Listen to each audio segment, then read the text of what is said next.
স্বাগত সবাইকে এনটিভির নিয়মিত সরাসরি আয়োজন ফার্স্ট সিকিউরিটি ইসলামী ব্যাংক বিজ টাইমে আপনাদের সাথে আছি আমি হাসানুল শাওন।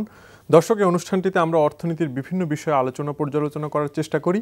আজ আমরা জাতীয় বাজেট নিয়ে কথা বলবো। এজন্য আমাদের সাথে স্টুডিওতে যোগ দিয়েছেন গবেষণা প্রতিষ্ঠান উন্নয়ন অন্বেষণের চেয়ারম্যান রাশেদ আল মাহমুদ তিতুমির। স্বাগত আপনাকে আমাদের স্টুডিওতে। তো আমরা চলতি অর্থ বছরের বাজেট এবং আগামী অর্থ বছরের বাজেট এই দুটো বিষয়ে মূলত আলোচনা করব। চলতি অর্থ বছরের বিশ্লেষণ এবং আগামী অর্থ বছরে কী হওয়া উচিত বা এখন পর্যন্ত যতটুকু জানা গেছে যে কী ধরনের বাজেট হচ্ছে বা কী কী সিদ্ধান্ত আসছে সেই বিষয়গুলো নিয়ে আলোচনার চেষ্টা করব। তো শুরুতেই আমরা চলতি অর্থ বছরের সামষ্টিক অর্থনীতির চিত্রটা একটু দেখে আসবো একটা রিপোর্টে। দেশে প্রথমবারের মতো 7% উপরে অর্থনৈতিক প্রবৃদ্ধির সম্ভাবনা দেখছে সরকার। প্রায় এক দশক ধরে 6% গোলকধাঁধায় ঘুরপাক খাওয়া জিডিপি প্রবৃদ্ধি 7% গণ্ডি পেরুলে বড় এক সাফল্যেরই দেখা পাবে দেশের অর্থনীতি। তবে বড় আকারের প্রবৃদ্ধি হলেও অর্থনীতিতে বিনিয়োগ হয়নি প্রত্যাশা অনুযায়ী। ব্যক্তিখাতের বিনিয়োগ হচ্ছে 21.78%, যেখানে বিদায়ী অর্থ বছরে ব্যক্তিখাতের বিনিয়োগ লক্ষ্যমাত্রা ছিল 29.38%। 2015-16 অর্থ বছরে জুলাই থেকে ফেব্রুয়ারি মাস পর্যন্ত মূলধনী যন্ত্রপাতি আমদানি কমলেও এই 8 মাসে মোট আমদানির পরিমাণ বেড়েছে 6.4%। তবে সামষ্টিক অর্থনীতির সূচকে $29 বিলিয়ন রিজার্ভ স্বস্তি দিয়ে যাচ্ছে অর্থনীতিতে, আশা জাগিয়ে রেখেছে নতুন বিনিয়োগের। অর্থনীতিতে গতি ধরে রেখেছে রপ্তানি প্রবৃদ্ধি। জুলাই থেকে এপ্রিল মাস পর্যন্ত 10 মাসে মোট রপ্তানি হয়েছে $27.64 বিলিয়ন, যা গত অর্থ বছরের একই সময়ের তুলনায় 9.22% বেশি। তবে রপ্তানি থেকে আয় বাড়লেও কমেছে প্রবাসী আয়।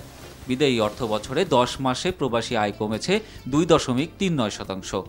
জুলাই থেকে এপ্রিল মাস পর্যন্ত প্রবাসী আয় এসেছে $1,225 কোটি, যা গত অর্থ বছরের একই সময়ের তুলনায় $30 কোটি কম। এবছর বাজেট বাস্তবায়নের বড় দুশ্চিন্তার কারণ ছিল সরকারের রাজস্ব আহরণ। লক্ষ্যমাত্রা অনুযায়ী অর্জিত হচ্ছে না এনবিআরের রাজস্ব আহরণ। তবে বছর জুড়ে নিয়ন্ত্রণের মধ্যে ছিল মূল্যস্ফীতি। এপ্রিল মাসে সার্বিক মূল্যস্ফীতির হার ছিল 5.61%। মূল্যস্ফীতিকে নিয়ন্ত্রণের মধ্যে রেখে সাধারণ মানুষের ক্রয় ক্ষমতা বৃদ্ধি ছিল অর্থনীতির জন্য ইতিবাচক দিক। বাজেট বাস্তবায়নের দুর্বলতা কাটিয়ে 2015-16 অর্থ বছরের সংশোধিত বাজেটের চেয়ে প্রায় 29% বাড়িয়ে আগামী অর্থ বছরের জন্য 3,40,000 কোটি টাকার বাজেট প্রস্তাব করতে যাচ্ছেন অর্থমন্ত্রী। যে বাজেটে বরাবরের মতোই উচ্চ প্রবৃদ্ধির আকাঙ্ক্ষার ছাপ থাকছে তার বাজেট প্রস্তাবনায়। আমরা রিপোর্টটি দেখলাম। শুরুতে আসে যে বিনিয়োগের যেই একটা মন্দাভাব বেশ কিছুদিন আছে, তো সামনে একটা নতুন বাজেট হচ্ছে, যে এই যে সাম্প্রতিক বছরগুলোতে এই বিনিয়োগের মন্দাভাবটা কাটিয়ে আসলে সামনের বছরে কি পরিকল্পনা নেওয়া উচিত সরকারের? আচ্ছা, আমরা প্রথমে হচ্ছে যে আমাদের দেশের বড় রকমের সম্ভাবনা আছে এবং এই সম্ভাবনাকে যদি মাথায় রেখে আপনি কোনো আলোচনা করেন, সেই আলোচনার একটা বড় রকমের ভিত্তিভূমি তৈরি হবে। এখন প্রশ্ন হচ্ছে যে এই সম্ভাবনাকে সরকার কিভাবে তার নীতি কাঠামো এবং যে প্রক্রিয়ায় সরকার যে সহায়তাগুলো করে সেগুলো বাস্তবায়ন করছে। এখন আপনারা দুটো বিষয় উল্লেখ করেছেন, একটা হচ্ছে জাতীয় সামষ্টিক অর্থনীতির গতি প্রকৃতি এবং তার সাথে বাজেটের সম্পর্ক এবং বাজেটের কতগুলো সূচক উল্লেখ করেছেন। এখন প্রথমে যাওয়া দরকার, যদি আমি আপনি যে কোনো লোক খুবই উল্লসিত হবে যদি 7% প্রবৃদ্ধির হার হয়, কারণ আমাদের যে সম্ভাবনা আছে তা অনেক বেশি হওয়া দরকার। কিন্তু মুশকিল হচ্ছে এটার তো একটা বিজ্ঞান আছে, এটা তো আপনি বলে দিলেন আর হয়ে গেল তা তো না। তা আমরা যদি বিজ্ঞানগুলো উল্লেখ করি এবং যে কোনো প্রকারের আপনার হিসেবগুলো করতে যাই, তাহলে একটা বড় রকমের প্রশ্ন হবে।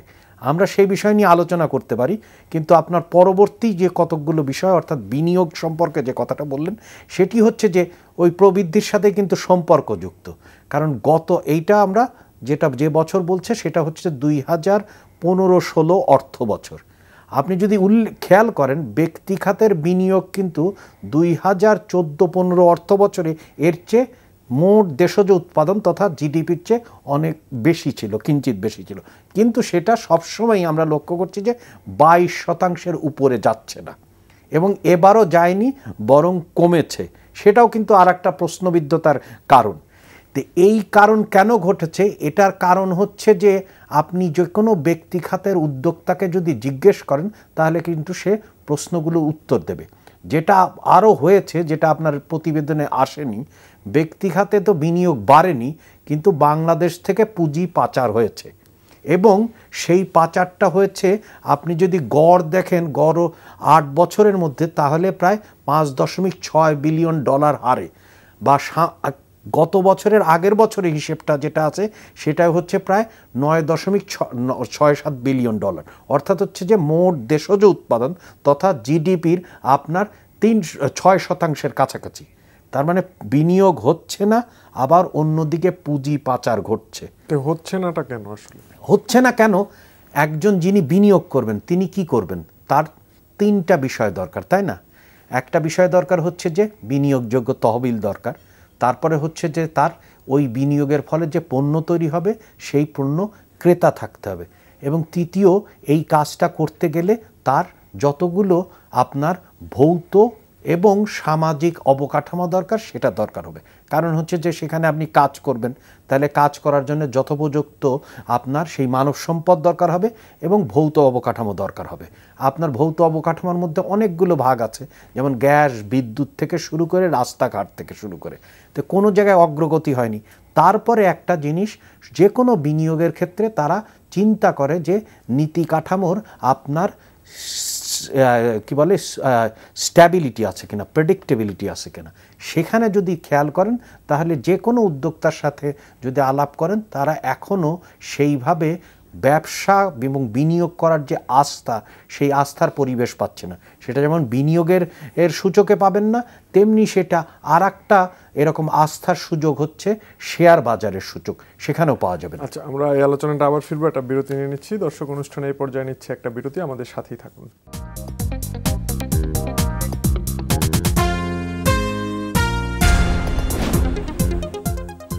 দর্শক, বিরতির পর আবারও আমন্ত্রণ। আমরা বাজেট বিষয়ে আলোচনা করছি এবং সেক্ষেত্রে যেই উচ্চ প্রবৃদ্ধি বা কাঙ্ক্ষিত প্রবৃদ্ধি, সেটার জন্য সবচেয়ে গুরুত্বপূর্ণ যে বিনিয়োগ, সেই বিনিয়োগের বাধাগুলো নিয়ে সর্বশেষ কথা বলছিলাম। তো আমরা আবারও আলোচনায় ফিরছি। তো আপনি বলছিলেন যে বিনিয়োগের পরিবেশ। হ্যাঁ, মানে হচ্ছে যে আমরা 3টা কারণের ব্যক্তি খাতে বিনিয়োগ হচ্ছে না। একটা হচ্ছে যে আস্থাহীনতা, যার সাথে রাজনীতির সম্পর্ক জড়িত। দ্বিতীয় হচ্ছে যে ভৌত কাঠামোর সেই পরিমাণ পরিবেশ নাই। তৃতীয় হচ্ছে যে প্রযুক্তিগত সেই দক্ষতা নাই এবং নতুন নতুন বাজার নেই। সেটার থেকে আমি যুক্ত করতে চাই যে আপনার প্রতিবেদনে একটা দেখানো হলো যে রপ্তানি বাড়ছে, কিন্তু এই কথাটা বললে আসলে খুব ঠিক হবে না। যেটা বলার দরকার সেটা হচ্ছে যে বাংলাদেশে 2001 বা 2 এই সময়ে রপ্তানি খাতে গার্মেন্টস শিল্প বা তৈরি পোশাক যতটুকু ছিল, এখন তার পরিমাণ বেড়ে গেছে। তার মানে হচ্ছে যে আমরা শুধু বিশ্বব্যাপী প্রতিযোগিতা সম্পন্ন একটা মাত্র পণ্যই রপ্তানি করছি, যেটা কোনো দেশের স্থায়িত্বশীল এবং টেকসই উন্নয়নের জন্য কোনো রকমই সহায়ক না। তৃতীয় যে বিষয়টি আপনার প্রতিবেদনে উল্লেখ করা হয়েছে যে বাংলাদেশ ব্যাংকে অনেক টাকা গচ্ছিত আছে, কিন্তু যেটা উল্লেখ করা হয়নি সেটি হচ্ছে যে বাংলাদেশ ব্যাংক সর্বপ্রথম আপনার লোকসান দিয়েছে।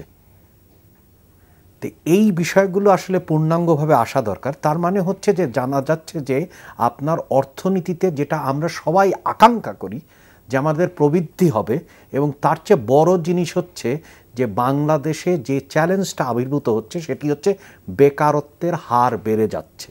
কিভাবে? আপনার প্রতি বছর শ্রমবাজার 20 লক্ষ লোক ঢুকছে, কিন্তু চাকরি তৈরি হচ্ছে মাত্র 2 লক্ষ লোকের।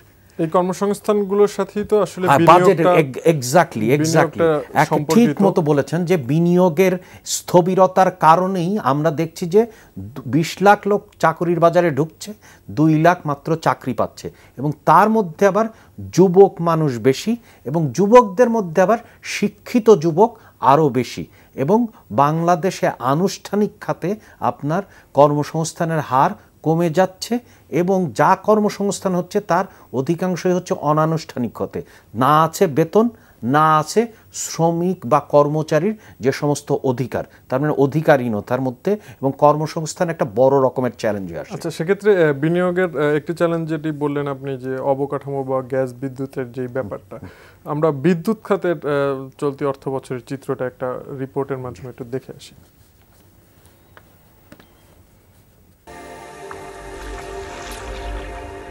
কদিন আগেই প্রকৃতির কঠোর শাসনে স্বস্তি ছিল না মানুষজনের।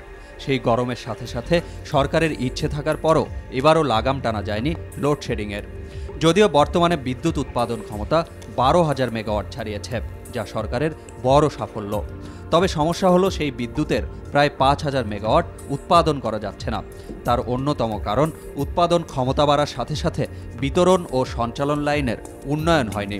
6 বছরে বিদ্যুতের উৎপাদন ক্ষমতা প্রায় 150 গুণ বাড়ানোর বিপরীতে বিতরণ ও সঞ্চালন লাইন বাড়ানো হয়েছে মাত্র 25% কাছাকাছি। 2009 সালের জানুয়ারি থেকে এখন পর্যন্ত বিদ্যুৎ উৎপাদনে 85টি চুক্তি করা হয়েছে, যেখান থেকে 15,056 মেগাওয়াট বিদ্যুৎ পাওয়ার কথা। কিন্তু এখন পর্যন্ত বিদ্যুৎ মিলেছে 3 ভাগের 1 ভাগ। আরও বেশি বিদ্যুৎ না মেলার অন্যতম কারণ কয়লা নির্ভর বড় প্রকল্পগুলোর কাজে তেমন কোনো অগ্রগতি না থাকা। এই বছরে বিদ্যুতের উৎপাদন বেড়েছে, তবে সরকারের পরিকল্পনার সাথে ঘাটতি থেকে গেছে প্রতি বছরই। বিদ্যুৎ খাতে সামনের দিনেও সেই পরিকল্পনার বাস্তবায়নই বড় চ্যালেঞ্জ। চাহিদামতো কলকারখানায় বিদ্যুৎ ও গ্যাস না পাবার অভিযোগ আছে ব্যবসায়ীদেরও। গ্যাস অনুসন্ধান ও উত্তোলনে সরকারি প্রতিষ্ঠান বাপেক্সের সক্ষমতা আরও বাড়ানোর তাগিদ দিয়ে আসছেন জ্বালানি বিশেষজ্ঞরা। আর 2012 সালে সমুদ্র সীমা বুঝে পেলেও সেখানে কি সম্পদ আছে আর কি নেই, এখনও তার কোনো চিত্র নেই সরকারের হাতে। যদিও সেখানেই বিপুল পরিমাণ গ্যাস মেলার সম্ভাবনা দেখছেন অনেকে। 2009 সাল থেকে পরিকল্পনা করে অবশেষে এলএনজি টার্মিনাল নির্মাণে চুক্তি হয়েছে মাস কয়েক আগে। সব মিলিয়ে বিদ্যুৎ ও গ্যাস খাত নিয়ে সরকারের পরিকল্পনা আর বাস্তবায়নের ব্যবধান কমিয়ে আনার চ্যালেঞ্জ থাকবে এবারের বাজেটেও। আমরা রিপোর্টটি দেখলাম, তো আসলে তো বিদ্যুৎ জ্বালানি দরকার আসলে অর্থনৈতিক যে আমরা প্রবৃদ্ধিটা চাচ্ছি, সেখানে চাকাই হচ্ছে চালাবে হচ্ছে জ্বালানি এবং বিদ্যুৎ খাত। সেখানে মানে এখন আমরা তো পরিস্থিতিটা দেখলাম যে চলতি অর্থ বছর আমরা কোন অবস্থানে আছি। তো সামনের যে বাজেটটি আসছে সেখানেও যতটুকু আমরা জানতে পেরেছি যে অগ্রাধিকার খাতের তালিকায় বিদ্যুৎ আছে এবং প্রতি বছরই থাকে। সাম্প্রতিক বছরগুলোতে যদি দেখি, সেখানে আসলে এই সামনের দিনগুলোর জন্য বিদ্যুৎ জ্বালানির ক্ষেত্রে আমাদের চ্যালেঞ্জগুলো কি এবং সেটা কিভাবে আমরা মোকাবেলা করতে পারি? মোটা দাগে 4 থেকে 5টা চ্যালেঞ্জ আছে। প্রথম জিনিস হচ্ছে যে প্রতিবেদনে অনেকগুলো বিষয় উঠে এসেছে, কিন্তু প্রতিবেদনে যেটি আসেনি, আসলে আমাদের বিদ্যুৎ উৎপাদন ব্যবস্থা যেটা সরকার তৈরি করেছে সেটা আসলে কতটুকু টেকসই। কারণ হচ্ছে যে এই বিদ্যুতের ক্ষেত্রে 3টা বিষয় যেটা প্রতিবেদনে উল্লেখ করা হয়েছে, সেটা হচ্ছে যে ইনস্টল ক্যাপাসিটি অর্থাৎ কীরকম আছে, আপনার জেনারেশন অর্থাৎ হচ্ছে যে আপনি কীরকম উৎপাদন করেন এবং তারপরে বিতরণ করেন। কিন্তু এইখানে যেটা উল্লেখ করা হয়নি সেটি হচ্ছে যে এই বিদ্যুতের যা সূত্র, অর্থাৎ সূত্র বিভিন্ন কারণে হতে পারে, যেমন কোনো বিদ্যুৎ আসতে পারে হচ্ছে যে কয়লার থেকে, কোনো বিদ্যুৎ আসতে পারে গ্যাসের থেকে এবং অন্য থেকে, কিন্তু বিদ্যুৎটা যে তৈরি করার প্রক্রিয়া সেটা কতটুকু টেকসই। এখানে আপনার উল্লেখ করার মতো হচ্ছে যে অধিকাংশ বিদ্যুৎ আপনার যোগান দেওয়া হয়েছে সেটি হচ্ছে যে স্বল্প মেয়াদি রেন্টাল বা কুইক রেন্টাল পাওয়ার প্ল্যান্ট থেকে, যেটা তো আপনার কোনো মতেই, কারণ কুইক নামই তো বোঝা যায় বা রেন্টাল নামই বোঝা যায় যে কিছুদিনের জন্য আপনাকে যেহেতু দরকার দ্রুত হওয়া দরকার, কিন্তু এইটা খুবই স্বল্প মেয়াদের কথা বলে এখনও তাদের সময়সীমা বাড়ানো হচ্ছে। অন্যদিকে কয়লা নিয়ে এখনও সিদ্ধান্তহীনতা আছে, সেখানে মানুষের অনেক রকমের অভিযোগ আছে, বিশেষ করে প্রতিবাদ। এই আলোচনাটা আসছে, একটা বিরতি নিয়ে নিচ্ছি। দর্শক, অনুষ্ঠানে এই পর্যায়ে নিচ্ছে আরেকটা বিরতি, আমাদের সাথেই থাকুন।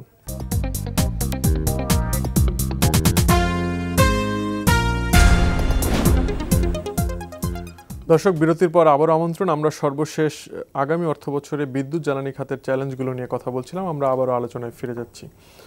তো আপনি যদি মানে মোটা দাগে যদি আমরা বলি যে আগামী অর্থ বছরে তাহলে সরকারের জন্য বিদ্যুৎ জ্বালানি খাতের চ্যালেঞ্জগুলো কি থাকবে? মানে একটা হচ্ছে যে যেখানে যেখানে প্রতিবাদ আছে সেই সমস্ত খাত, অর্থাৎ ফুলবাড়ি, সুন্দরবন এবং বাঁশখালীতে সেইকার ব্যাপারে সরকারের একটা মীমাংসা করতে হবে অথবা সিদ্ধান্ত নিতে হবে। দ্বিতীয় হচ্ছে যে বিদ্যুৎ খাতে দাম কিন্তু গ্রাহক পর্যায়ে অনেক বেড়ে গেছে, যার ফলে উৎপাদন খরচও যে কোনো কলকারখানার জন্য বৃদ্ধি পাবে। তৃতীয় বিষয় হচ্ছে যে গ্যাসের ক্ষেত্রে এখন কিন্তু সীমিত হয়ে পড়ছে এবং সেক্ষেত্রে গ্যাস নতুন উদ্ধার করা যদি না করা যায় তাহলে আসলে বিদ্যুতের ক্ষেত্রে যে সোর্স এই এনার্জির একটা বড় রকমের চ্যালেঞ্জ হিসেবে আবির্ভূত হবে এবং সেটা যদি সরকার মোকাবেলা না করে তাহলে অবকাঠামো উন্নয়নে বিরাট রকমের ধাক্কা পড়বে এবং যার ধাক্কা আসলে উৎপাদনের উপরও পড়বে। আচ্ছা, তো অবকাঠামো খাতটাও তো আসলে গুরুত্বপূর্ণ বাজেটে এবং আমাদের অর্থনীতির জন্য। তো আমরা এখন অবকাঠামো খাতের চলতি অর্থ বছরের চিত্রটা একটু দেখে আসি এবং আগামী অর্থ বছরে যেই বড় কিছু প্রকল্প আসছে সেটারও সর্বশেষ অবস্থাটা দেখে নিই। চলতি অর্থবছরের বাজেটে দেশের উন্নয়ন কর্মকাণ্ডে ৯৭,০০০ কোটি টাকা খরচের পরিকল্পনা ছিল সরকারের। রাজস্ব আদায়ে কিছুটা পিছিয়ে পড়ার পাশাপাশি উন্নয়ন প্রকল্পের বাস্তবায়নে ধীরগতির কারণে অর্থবছরের দ্বিতীয় প্রান্তিকে এসে এডিপিতে কাটছাঁটের দিকে যেতে হয় সরকারকে। সংশোধিত এডিপিতে বরাদ্দ রাখা হয় ৯১,০০০ কোটি টাকা। অর্থবছরের প্রথম ১০ মাসে খরচ হয়েছে বরাদ্দের ৫১%, যা এর আগের বছরের একই সময়ের তুলনায় বেশ কম। এ অবস্থায় আগামী ২০১৬-২০১৭ অর্থবছরে ১,২৩,৩৪৫ কোটি টাকার উন্নয়ন পরিকল্পনা হাতে নিয়েছে সরকার। উন্নয়ন পরিকল্পনার আওতায় চলতি অর্থবছরে দেশব্যাপী সড়ক নির্মাণ ও সংস্কারও হয়েছে। তবে এখনও বাস্তবায়নাধীন আছে ৪ লেনের ঢাকা-চট্টগ্রাম মহাসড়ক। যানজট নিরসনে চলতি অর্থবছরে জনসাধারণের জন্য উন্মুক্ত হয়েছে কিছু ফ্লাইওভার। এছাড়া বেশ কয়েকটি ফ্লাইওভারের নির্মাণ কাজও এগিয়ে চলছে।